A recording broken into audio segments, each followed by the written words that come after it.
Our speaker will be introduced by Carol Covert, class of 1984.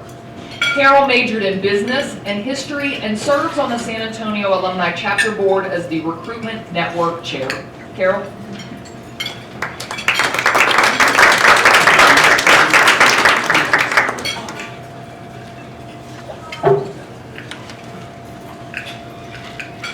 Dr. Carey.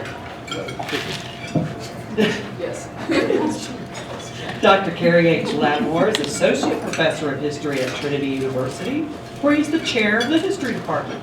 He holds a master's and doctorate in U.S. History from Emory University and a bachelor's of art from University of Richmond. A specialist on African American and Southern history, Dr. Latimore is particularly interested in the construction of African American communities and the Reconstruction and post-Reconstruction South. As a scholar, he has published original research in prestigious journals, and his monograph, The Role of Southern Free Blacks During the Civil War Era, The Life of Free African Americans in Richmond, Virginia, 1850 to 1876, was recently published. Dr. Latimore has received numerous awards and recognitions, including the Upton Presidential Scholarship, Community College Scholars Award, the Minority Scholars and Research Award, the Parker Award, and the Gray Scholarship. He has also received the Dean's Teaching Fellowship, the Brown Southern Studies Award, and the Emory Minority Graduate Fellowship. Dr. Latimore is a member of the Phi Theta Kappa National Honor Society, the Golden Key National Honor Society, and the Phi Alpha Theta History Honor Society. An ordained Baptist minister, he serves his community in a number of ways that connect his scholarly interest with his community concerns. He is currently an associate minister at Mount Zion First Baptist Church, where he has been a member since 2004.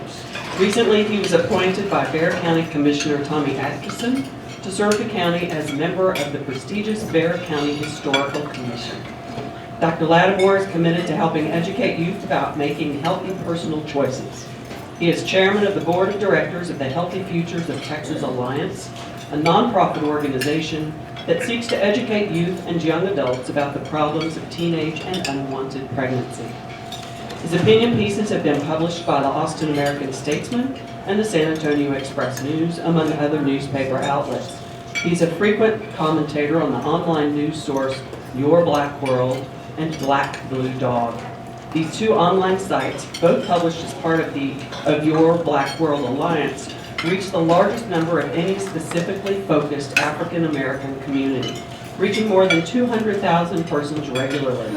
In his work, Dr. Latimore has explored diverse topics from African American land ownership, political identity, and religion. Dr. Latimore currently resides in San Antonio and is married to the former Almeda Pachoco, a graduate of Leyte State College, now called Leyte Normal University, and Southwestern University in Cebu, Philippines. In his spare time, he enjoys traveling, reading, exercises, and video games.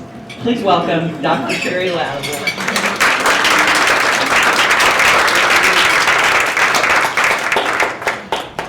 I'm sure the video game thing was what everybody's very much interested in, right? When I was young, I wanted to be, I wanted to do like video gaming as a career, and my parents kind of informed me that that was not going to be sufficient and that I would need to do something else, so I became a professor, I guess, instead. It's really an honor and a privilege to be here this afternoon, and I want to give a special thanks to my friends in the administration, Mike Fisher, Mike Bacon, and Danny Anderson. I've worked with you so many times in the past, and so it's just good. And of course, Cheryl Tynes as well. It's just really good to see all of you here, and each and every one of you. Now, you may be wondering, this is February, and I am African American, not surprising, right? And this talk is really about Tacloban City and the area around the San Pedro Bay, Tacloban, Philippines. Although there's a little bit of New Orleans there. And you may be wondering, why am I talking about that? And what is my interest in that? And the reality is, I think as historians, as people who are interested in the societies that we live in, sometimes the subject material of the things that we end up in it kind of happenstance. I ended up looking at free African Americans when I was in college. And the reason why I did that is because my mother told me about my ancestry and that many of my ancestors were free before the Civil War. They were African Americans who were free, and she talked about the community development. And so in a sense, things that I learned from my parents or the community that I lived in contributed to the kinds of things that I studied. In this case, I became interested in Tacloban City because my wife is from Tacloban City, and Leyte and the Samar region. And I'll show you where the Leyte and Samar region is in the Philippines in a few minutes. But on November 8th, 2013, our lives changed. I don't know how much you know about Typhoon Yolanda, but it pretty much destroyed an entire region of a country. And I received a few phone calls from friends, some of them who worked in the government, who asked me where was my wife's family. My mother-in-law, my brother-in-law, my sister-in-law, my nieces and nephews, and they asked where were they, and I said, well, they're around Tacloban City, and one of my friends said, get them the you-know-what out of there right now. They have to get out. And I said, I don't think they're going to be able to get out because I don't know where they're going to go to. And she said, well, and she's not a very religious person, but she said, you just need to pray. Of course, I'm a minister. She said, you need to pray. You got that thing, so pray about it. I was like, okay. So I started to look at it, and I'm like, oh my goodness, this is going to be perhaps worse than Hurricane Katrina.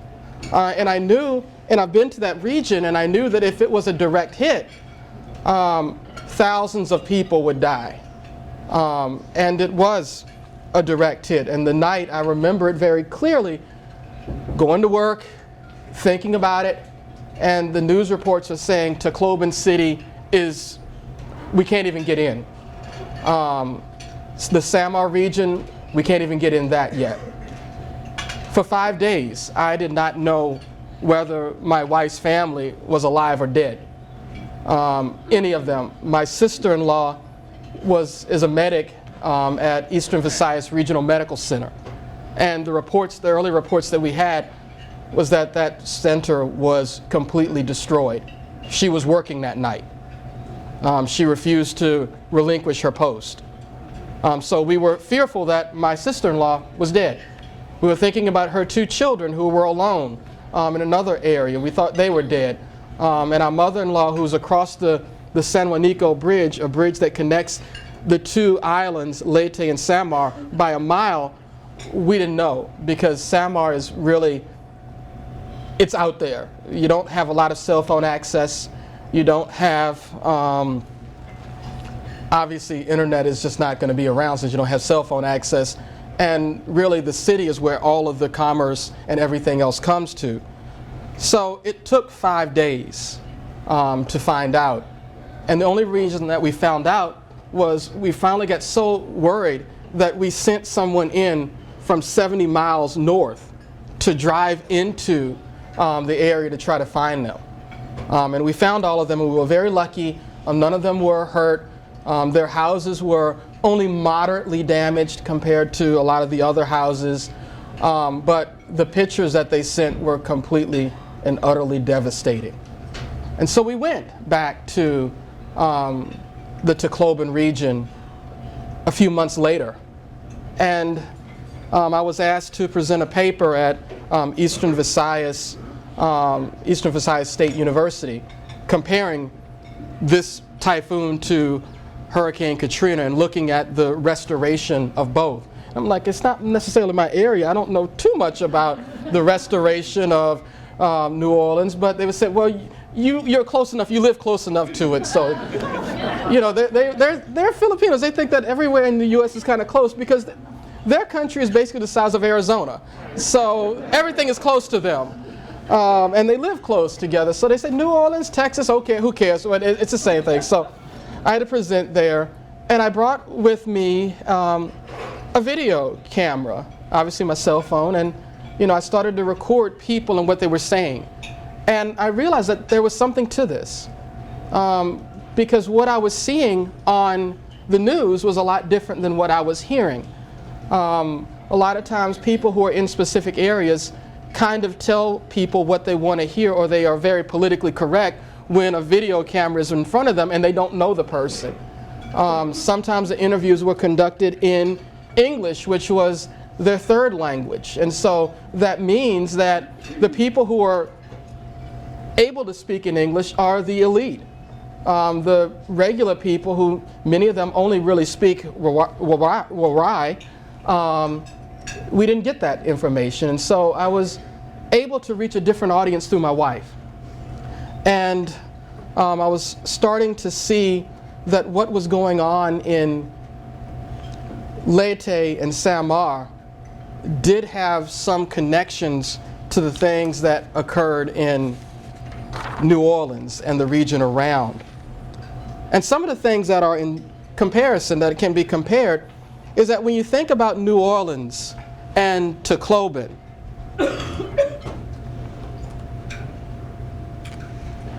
this is the storm surge in the Louisiana area, and you kind of see that it's in a bay area. It's a warm sea out there.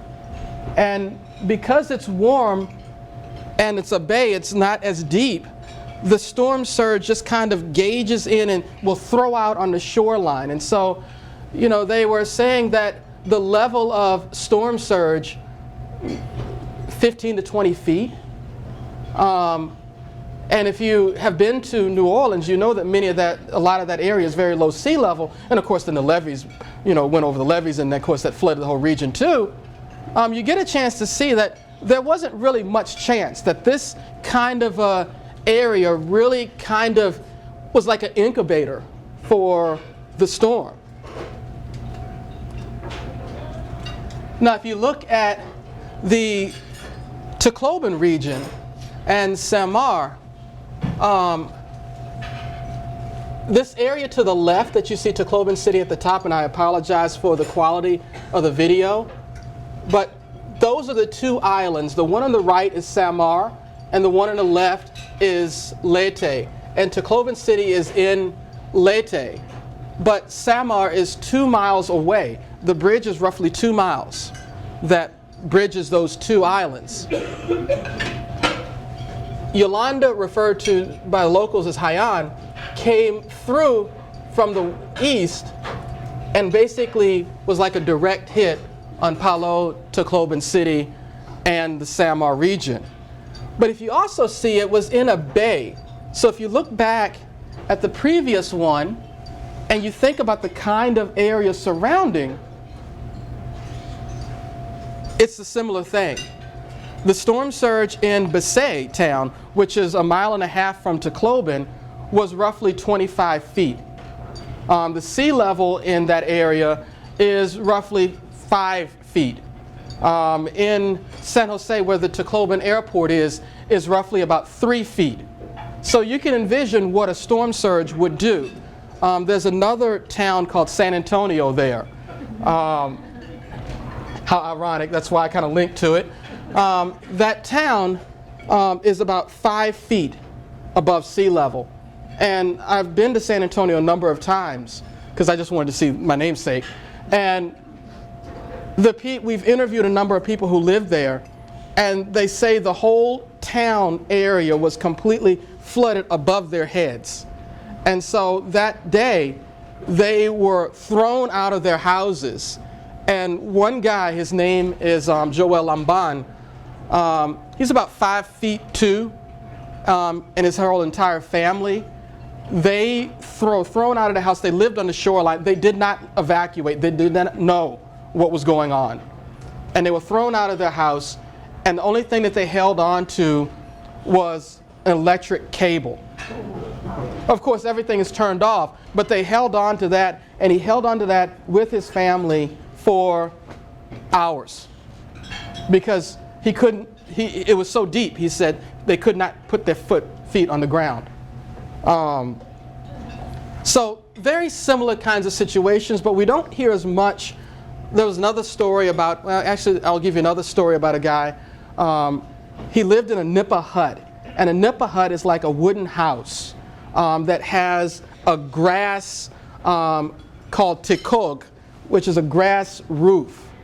And when the flood came, it was completely consuming the entire house. So they got on chairs and took a bolo knife and cut through the roof to go to the top of the house. He pushed his whole family up onto the top of the roof until they pushed his wife up. And then his wife went limp while he was pushing her up to the roof. His wife was basically hit by debris from roofs, iron roofs in the area, and died right on the spot. These are the kinds of stories that I would hear consistently. These were not unusual stories. But back to New Orleans and Tacloban to kind of show some of the similarities. They both have historic meaning. The Battle of New Orleans, tremendous battle in the Civil War, happened right in, obviously, New Orleans. New Orleans is a major transportation hub. Tacloban City and Leyte and Saint-Marc are very similar. Leyte is the area that General Douglas MacArthur landed in Leyte Landing. Red Beach was right there. Dulag, right there. It was very important in the struggle for independence during the Philippine-American War in the early 20th century, even before World War II. There was a battle in Saint-Marc called the Balaniga Massacre, in which 60 American soldiers were killed by locals. In response, and this almost sounds biblical, but the major commander in charge ordered all Philippine children in Saint-Marc, or all Filipinos in Saint-Marc above the age of 10 who were male, to be killed in response. So this region has been has tremendous historical importance. Socially, it also has importance. If we look at New Orleans, the major issues are race, class. If you look at the reasons that people actually ended up in New Orleans, it was because of the pressure on agriculture in the outside area pushing people to the cities. You know, we sometimes think of people now coming back to cities, but in the generations before, people were coming to the cities not because they were places that people could go to, you know, the Pearl or something like that, because they were places that people could find jobs. And agriculture is a very hard job.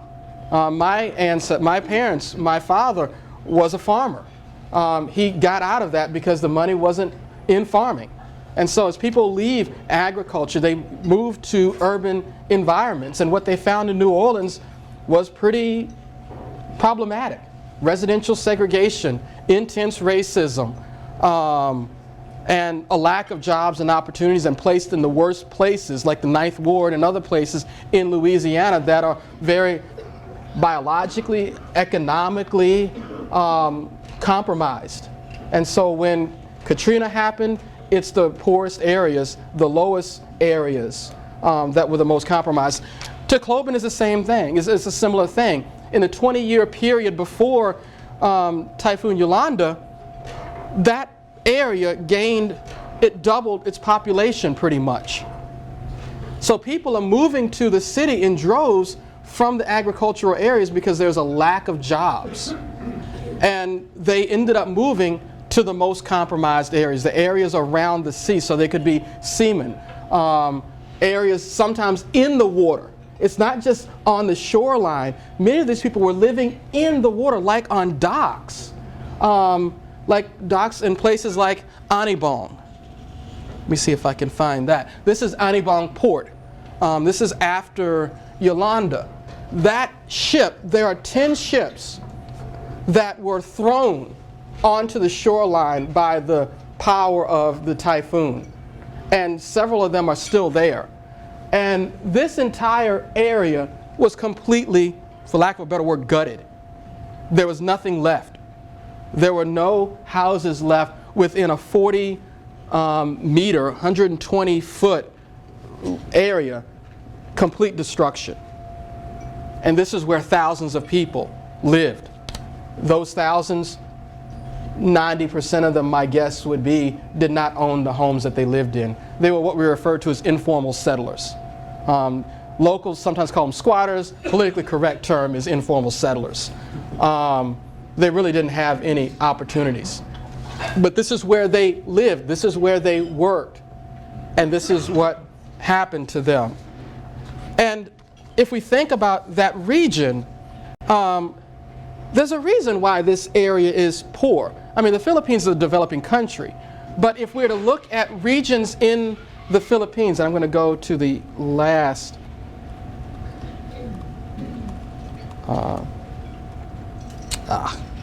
sorry about that.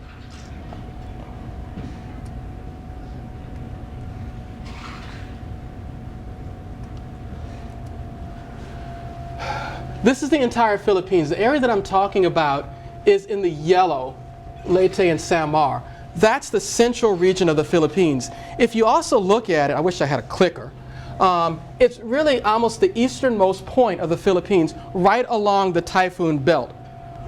Now, that's why I wasn't that surprised when I was hearing that there was going to be a typhoon in the Philippines. They get 20 a year, so that's not unusual. But what is unusual is the plight of that typhoon. Usually the typhoon belt goes through the northern part of Samar and the northern part of Leyte. Typhoon Yolanda, the eye of it, or the major thrust of it, hit a little bit further south towards Tacloban. But the easternmost location of it means that it's the area that will get pulverized consistently. And it does.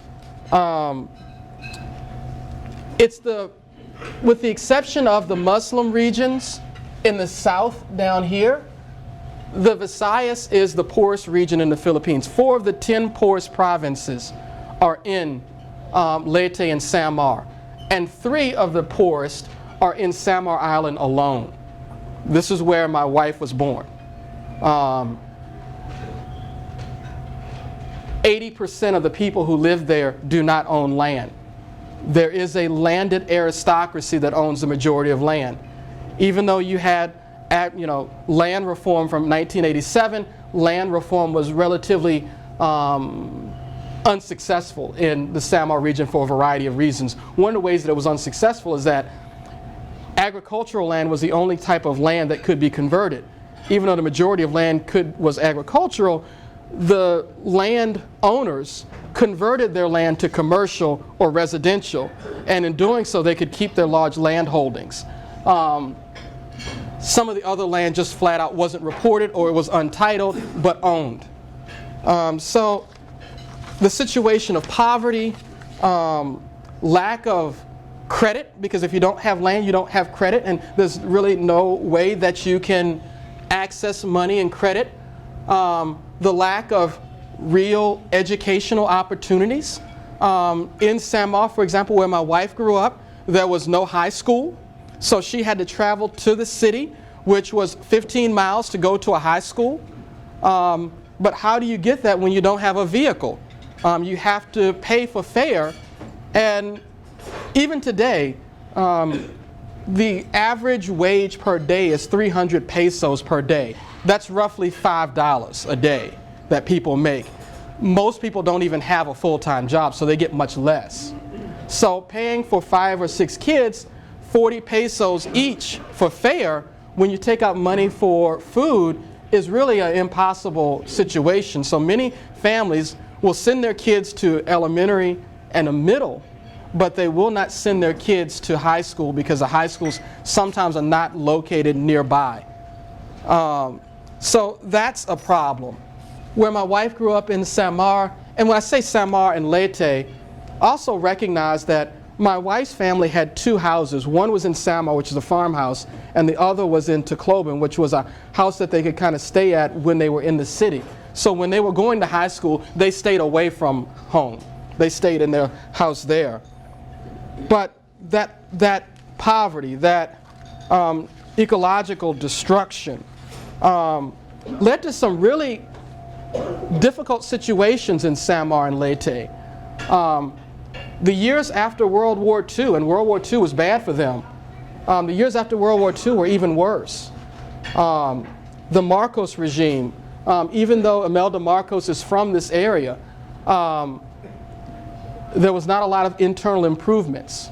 There was rampant logging in the mountainous and hilly regions of Leyte and Samar, deforestation. There was tremendous cutting down of the mangrove areas in the 20-year period before Yolanda.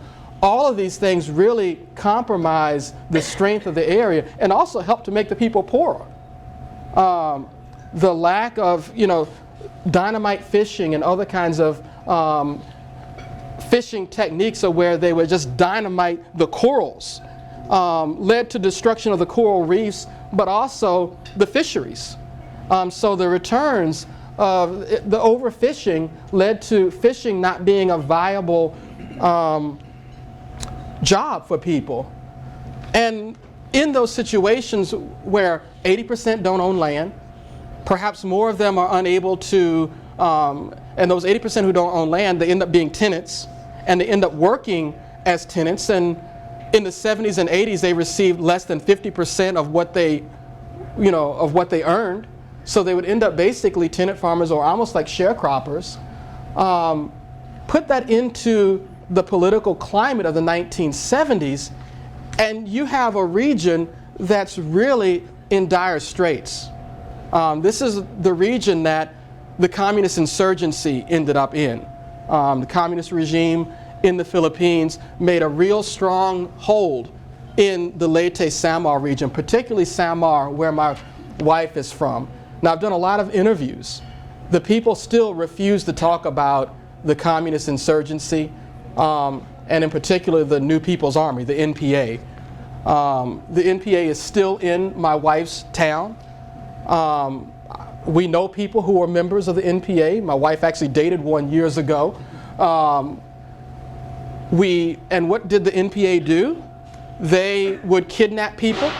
My wife and a lot of other people that I interviewed talked a lot about people disappearing, people kidnapped, and the police were unable or unwilling to do anything about it.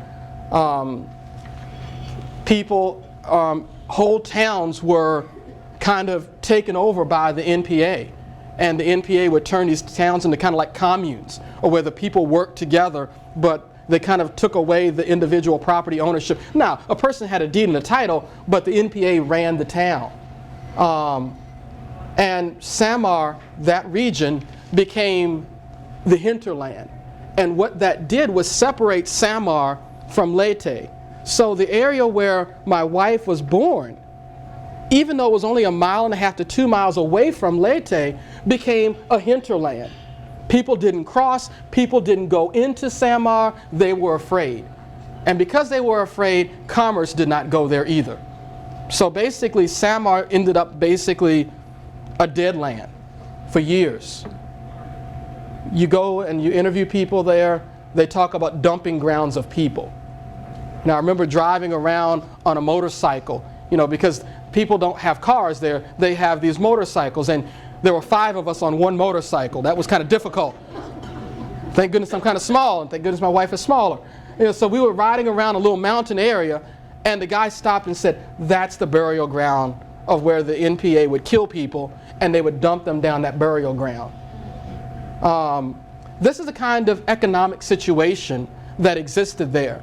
So when you think about Typhoon Yolanda, think about all of these things plugged into the devastation of the region.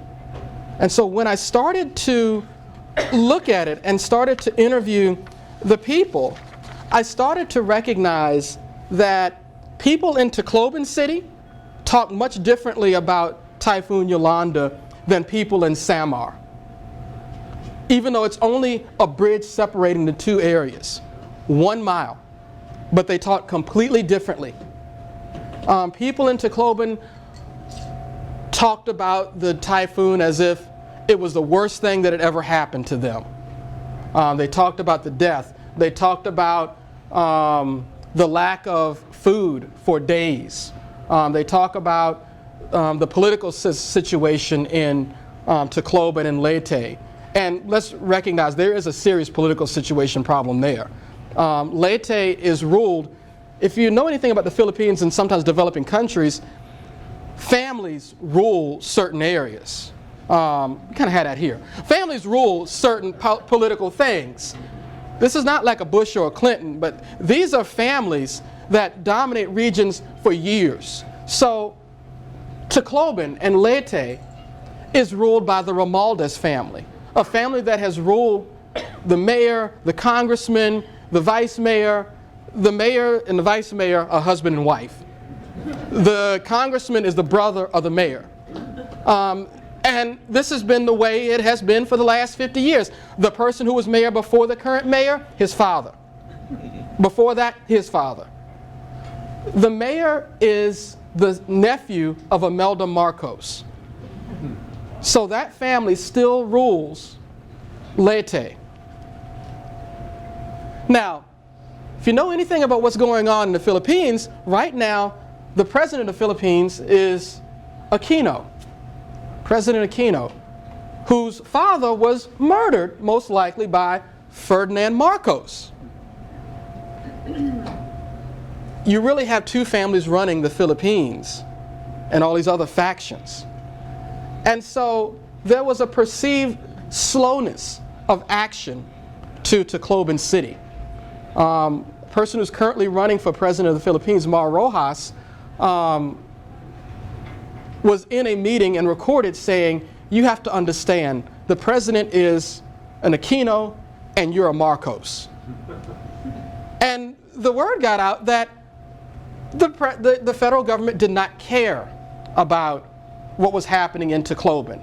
This sounds very familiar to what happened in New Orleans. There was a feeling of the government's slowness to react. In reality, the situation is not necessarily that it was particularly slow, but that everything that had happened in the years prior, all of the misuse and the lack of interest in New Orleans probably created a situation and an environment where people were automatically thinking that it was. The same thing happened in Tacloban. There was slowness for sure, but the whole network, the whole infrastructure, you couldn't get inside the city at all. The road network was completely gone. So there was nothing that could get in or really get out. And so they were trapped, but the political environment was so sketchy that people automatically assumed. And so in these interviews, you would hear them talk about how I hate the government, how I do not like the current administration because the current administration doesn't like me. In Tacloban and also Leyte, that region, people also talked about how much they lost. There was a family who had a $150,000 home, which is a tremendously wealthy home in Tacloban City. The entire home was destroyed. They received from the Red Cross and others about a total of $1,000 to restore their home. Now FEMA doesn't even do that bad. $1,000 to repair a $150,000 value home. Now you may say, don't they have insurance? Most people, even the wealthy in the Philippines, do not. And if they do, they have fire insurance, which does not cover any of this. People in the city also talked about vandalizing and businesses in the malls being vandalized and the danger at night because there were no police roaming the streets for a week.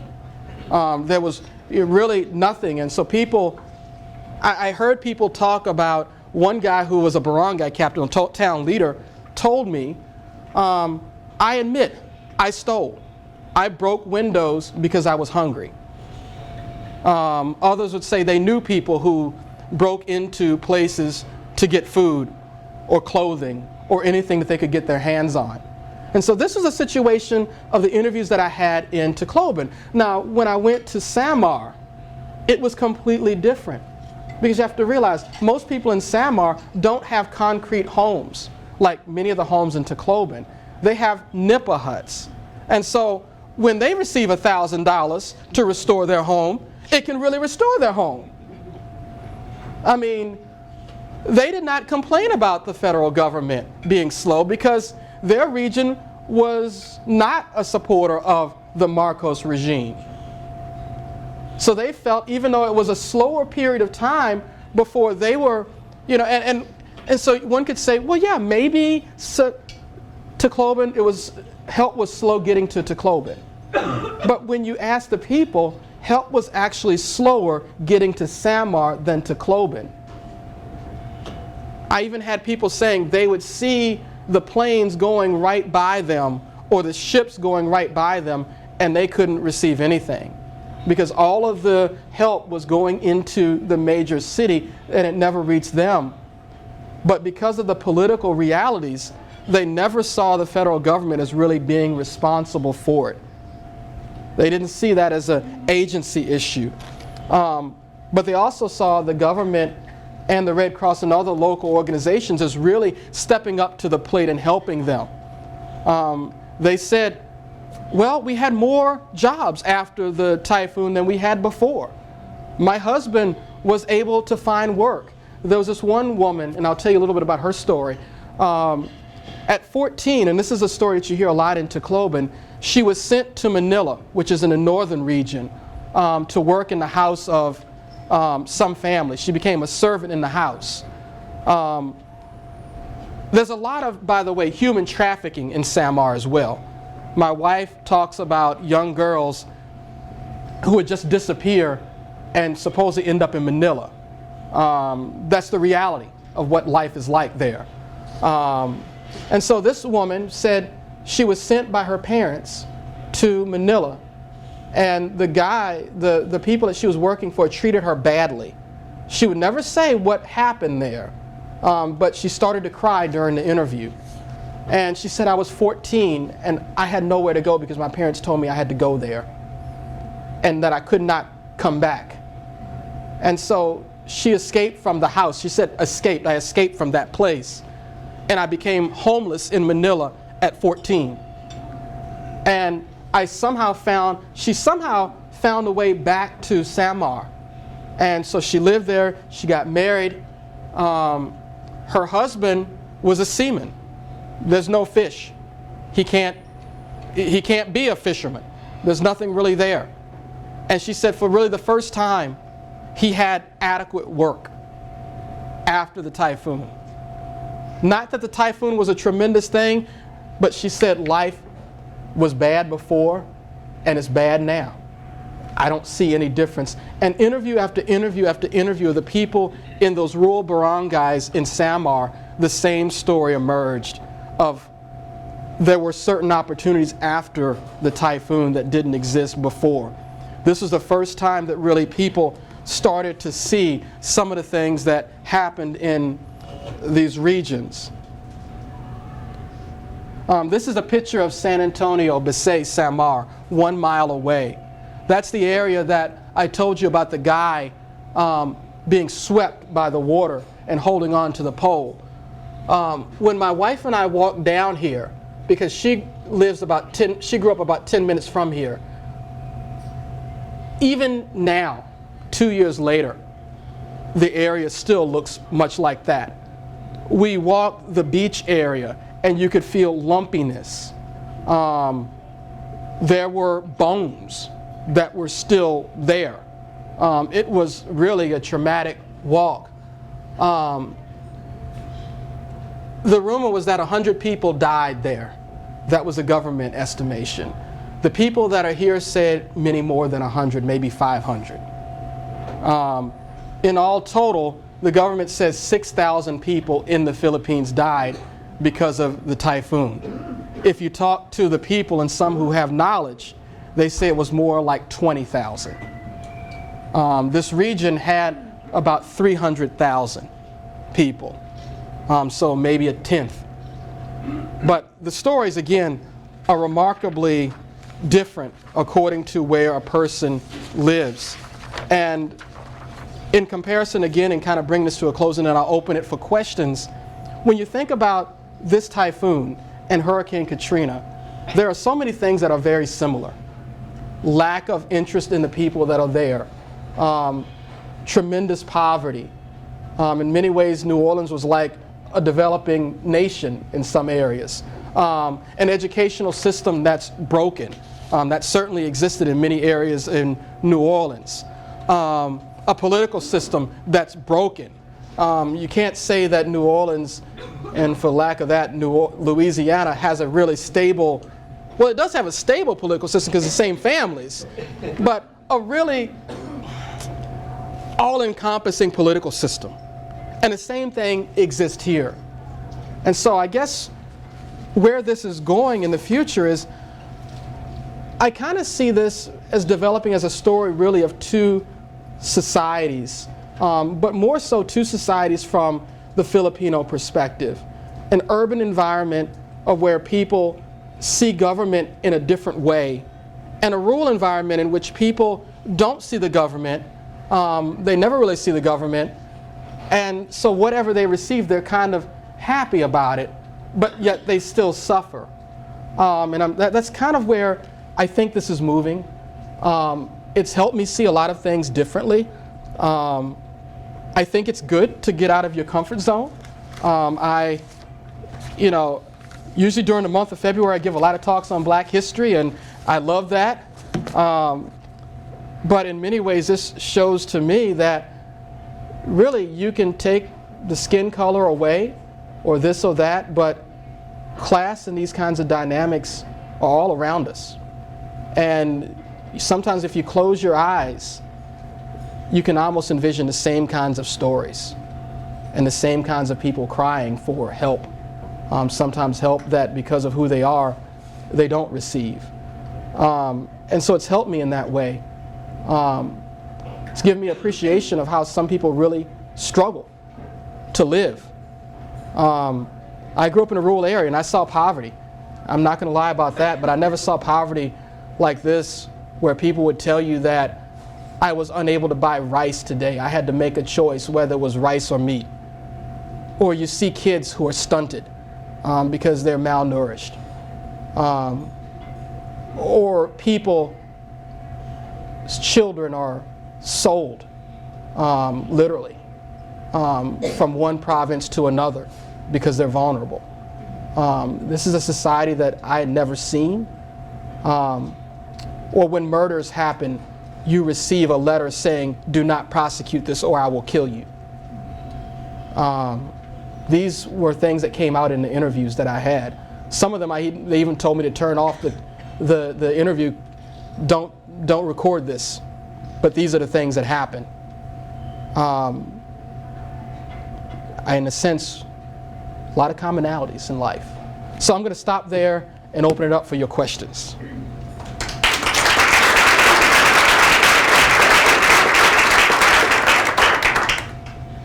Hope I have some questions. I have a question. Is there a microphone I should use? Or no? You can just... Huh? Oh, there it is. Great. Can people... I was trying to talk loud. You did pretty good, Doctor. Thanks. I'm Michael Drudge. I'm class of 1973.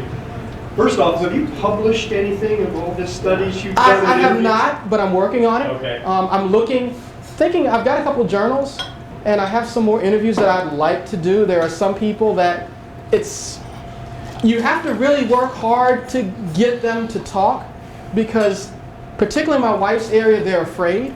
I had one guy, I'll give you this example, one guy who witnessed a murder that the police did, and he had to go underground for years. His family was, they all lost their jobs. He had to go underground.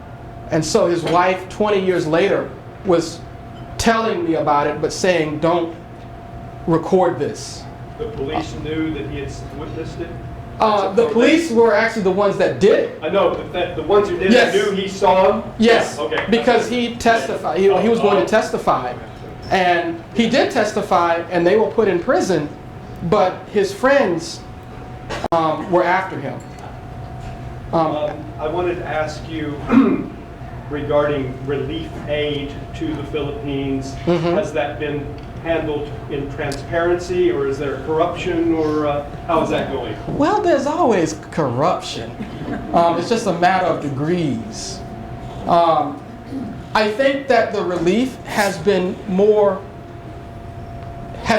better allocated from foreign countries than relief from the Philippines.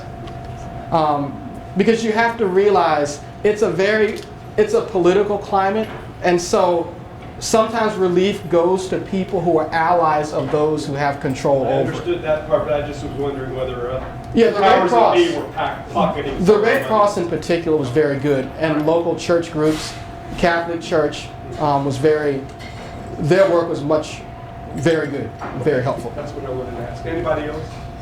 No? Still leaving? Oh, no. You're just going Plus- to plus in the pass it mic. around? Right here.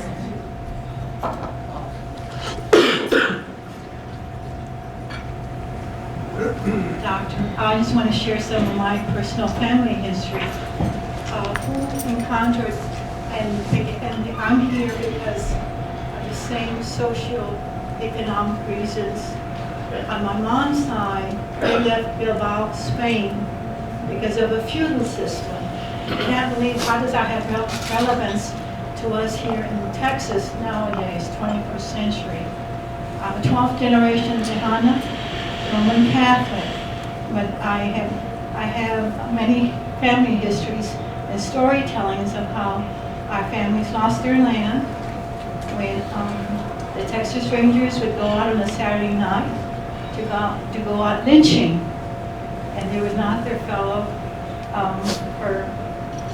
because I don't know what the particular genealogy was, but they were non-Hispanics or blacks.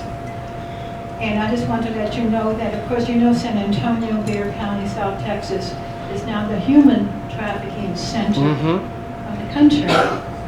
So the human condition does not change. I wish it would, but until, I guess, Pope Francis's warnings for us to have more charity and to have true respect for the dignity of every human person on this planet,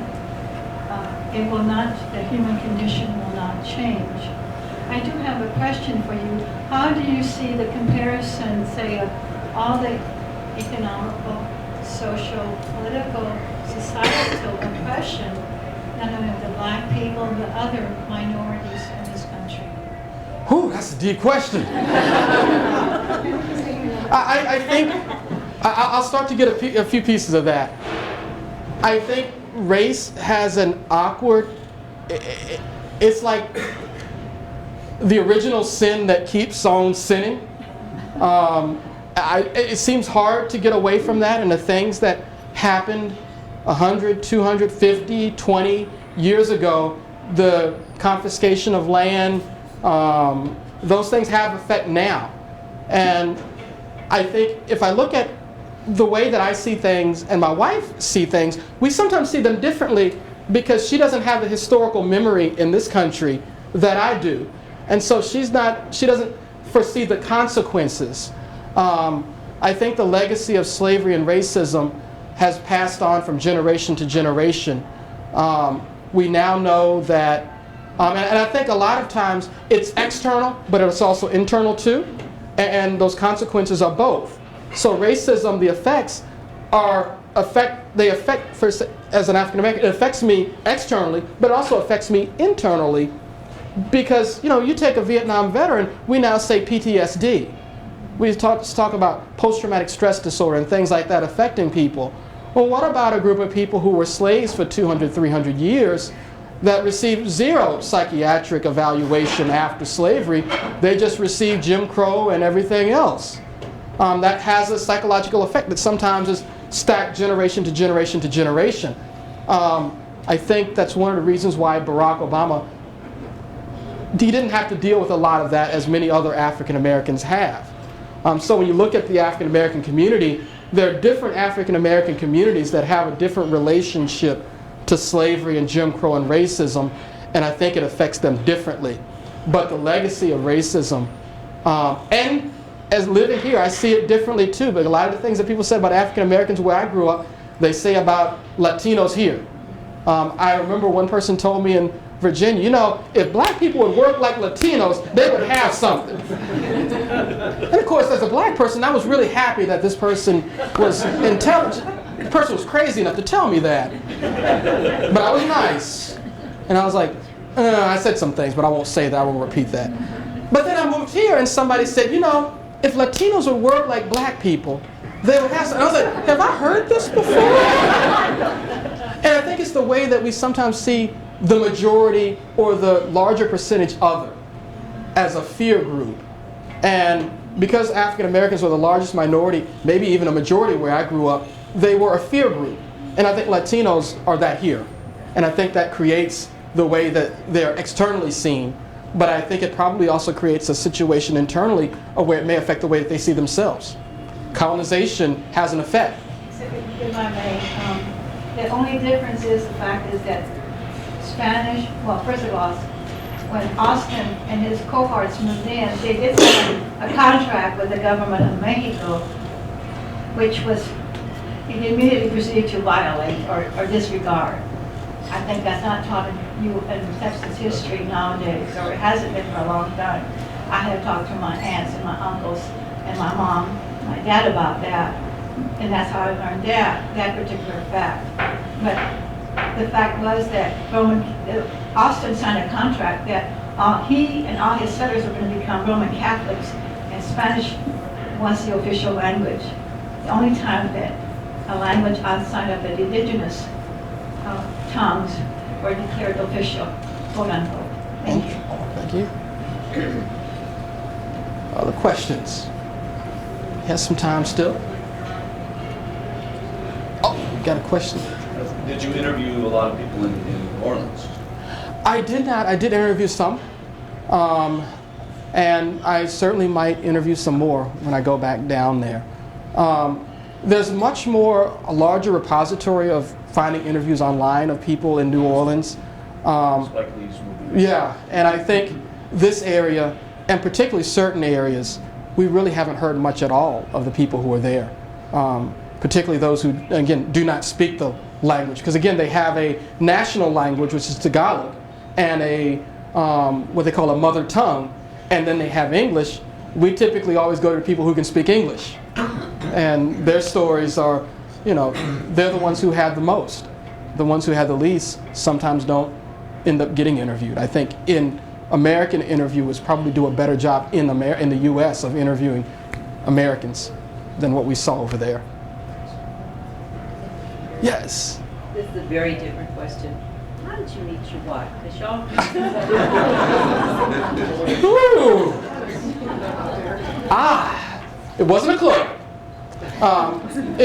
We met through a mutual friend called www.eharmony.com. My wife, I was very cheap to her. She went on a free trial, a 7-day free trial.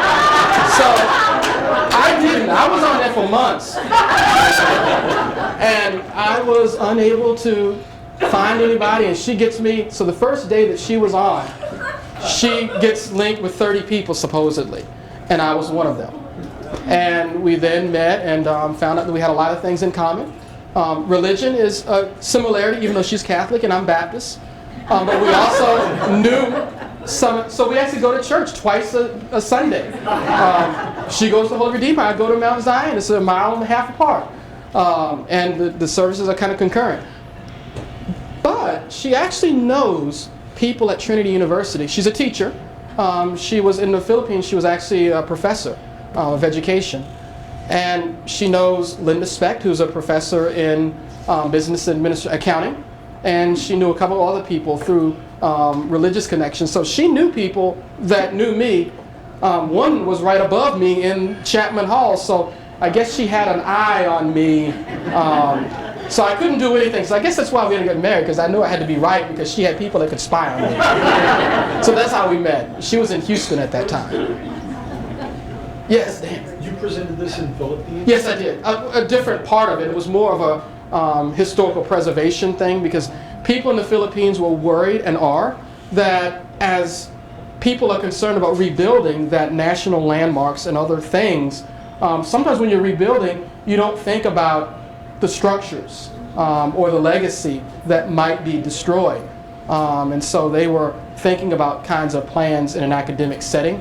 And so I talked a little bit about the restoration of New Orleans and how, you know, they have the historic districts and things like that. You really don't have that in Tacloban Like for example, Imelda Marcos, there's this museum, it's not even really a museum, but it's the Santo Nino Shrine is like basically a shrine to Imelda Marcos.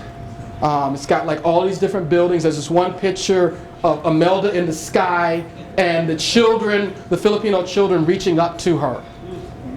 But because of, it's now in disrepair. It's dirty. People come in, they may take things. And so there's no real desire because of it politically sometimes, but also financially to do something about it.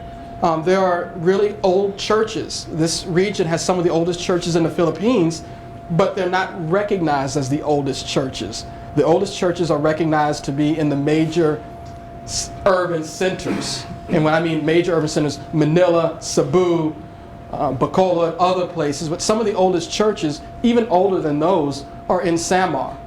But they don't have that recognition yet because of, and also those two regions, Leyte and Samar, don't always like each other. There's competition there. So what they wanted me to do was kind of to show how people could come together and the kinds of things if they wanted to protect and preserve, how can they do that? So we talked about historic districts, talked about a museum. They don't even have a museum in either one of these regions. There's one 100 miles away, but that only does colonial things. And so it doesn't have anything to deal with Yolanda or the NPA or the life of the people on the ground. They just have a few artifacts and that's just it. So the Eastern Visayas is considering developing a museum. And so this was one of the things that they wanted.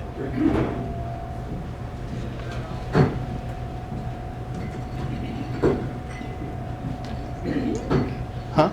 Do we have any more questions? Whew. The grilling is over. I mean, we had steak, great steak, grilled the steak, and the grilling of me wasn't too bad. Our next Food for Thought lecture is scheduled for Wednesday, March 2nd. Our speaker is Corinne Pache. She's the doctor and chairman of the Classical Studies Department. Her lecture is titled Penelope's Journeys. We look forward to seeing you here next month. Thank you.